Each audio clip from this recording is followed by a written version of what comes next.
Good morning, Jays, and happy HOCO week. I'm Mary Mason. And I'm Jillian Fleming. Let's start with some announcements. Since this week is homecoming week, there are spirit days each day. Today is PJ Day, tomorrow is Camo, Wednesday is Spots or Stripes, Thursday is Royalty Day, and Friday is Whiteout. Also, attention all Link Crew students, please check Canvas for Flick on the Field details. Everyone is invited to attend. It is tonight, and they are going to be watching The Lion King. This event will start at 8 p.m. and Sheridan's is for sale. The homecoming assembly is this Friday. For the first time ever, the leadership class has decided to hold it outdoors. The football game and court announcement is Friday night, followed by the dance on Saturday. Tickets are for sale at lunch this week. Now let's head over to Gianna Falardo with Stuco President Jeffrey Taylor to learn more about homecoming. What's up, Jays? I'm Gianna Falardo, and I'm here with Jeffrey Taylor, who is the Student Council Executive President. Now, it is homecoming week, so Jeffrey, what is the theme of homecoming and what time is the dance on Saturday? So if you don't know already, we're doing Animal Kingdom this year, and the dance is going to be this Saturday from 8 to 11 p.m. in Coakley Fieldhouse. Okay, that is so much fun. I'm so excited for homecoming. And what does Student Council have planned for the students this week? So we actually have our first event starting tonight. It's going to be a Flick on the Field. We're going to be showing the OG Lion King, so like the original one. The gate's going to open at 7, and then the movie will start at 8. We're going to have Sheridan's there as well catering. They're going to have like the $3 minis. And then I did hear on Friday that there is a tailgate. What comes with that? So the tailgate is going to be in the back, like Conister parking lot, which is right behind the stadium, that new one. And it's going to be from 4 to 5:30. We're going to have food trucks. So we're going to have Twisted Taters there, which is our gourmet French fry truck, and then Mudhole Barbecue as well catering. We're going to have games and music, and with that, you get early admission to the game. And then for students with an activity pass, it's $5, and without, it's going to be $10. Now that sounds like so much fun, and that's such a great deal that you can get in early. And then if you have not, be sure to head over to the Twitter page because we are having a poll, and whoever has the best PJs wins a coupon to the Nest to get a free drink. From KLHS, this has been Gianna Falardo. Thank you, Gianna. Voting for the top 10 King and Queen candidates should be in your email. Voting is open until tomorrow, so make sure you check that out. Your top 10 Queen candidates are Nina Bailey, Tessa Biggs, Fatima Curiel, Megan Davis, our very own Jillian Fleming, Alex Johnson, Michaela Johnston, Bella Cordero, Colby Kelly, Macy Wager, and Abby Watts. And your top 10 King candidates are Tyler Bowles, Parker Grace, Jake Green, Jake Islis, Marcus Myvet, Max Ruse, Jacob Shaw, Drake Smith, and Jeffrey Taylor, and Santino Trombino. Voting ends tomorrow at 3:15. But for some more news, current juniors and seniors in the top 25% of their class are invited to attend the Future Leaders Academy, hosted by Congressman Sam Graves. The event will take place at Missouri Western State University on October 17th. Students will need to provide their own transportation. Stop by the counseling office by October 9th if you are interested. Sophomores and juniors, PSAT registration is open with the exam on Wednesday, October 16th. Space will be limited, so make sure to check that out and register today. That is all the news we have for you today. Let's go over to Leah with some motivation. What's up, Jays? Happy Monday. I know it was especially hard for me to wake up this morning and convince myself to get through the day. So if you're anything like me, here's some motivating quotes to make up for that.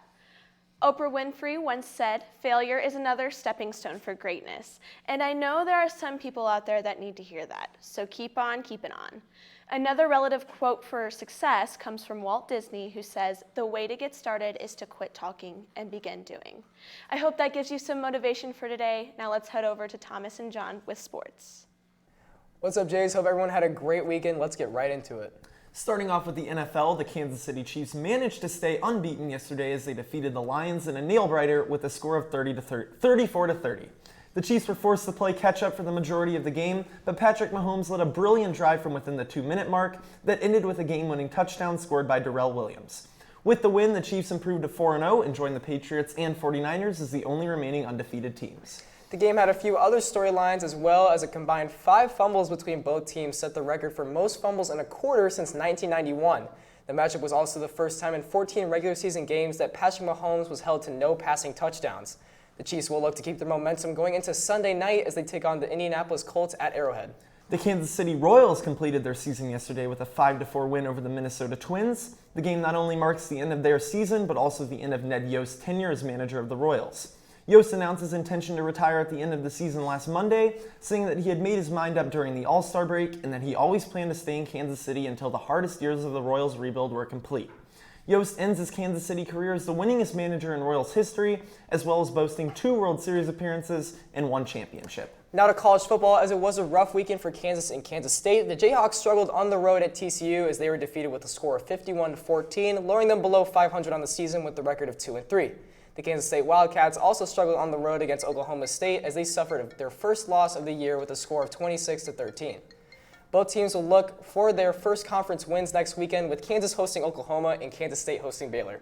The boys swim and dive team took home 10th place at Como on Saturday. The team was led by double medalists Tate Harvey and Caden Murphy. Harvey took 3rd in the 200 free and 5th in the 500 free, while Murphy took 6th in both the 200 IM and 100 breast. Both moved into top 5 in school history in those events. Jacob Shaw also qualified for state in the 100 breast at the meet and took 14th.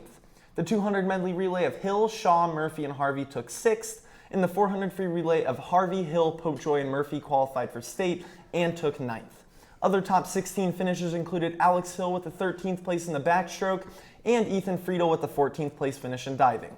The 200 free relay of Popejoy, Hirsch, Shaw, and Hayart also placed 15th. Great job to our swimmers. Another big weekend for cross country. It went to the first annual Gans Creek Classic at Mizzou's new course in Columbia, Missouri. There were over 100 schools at the meet, and basically every top program from the state of Missouri was there.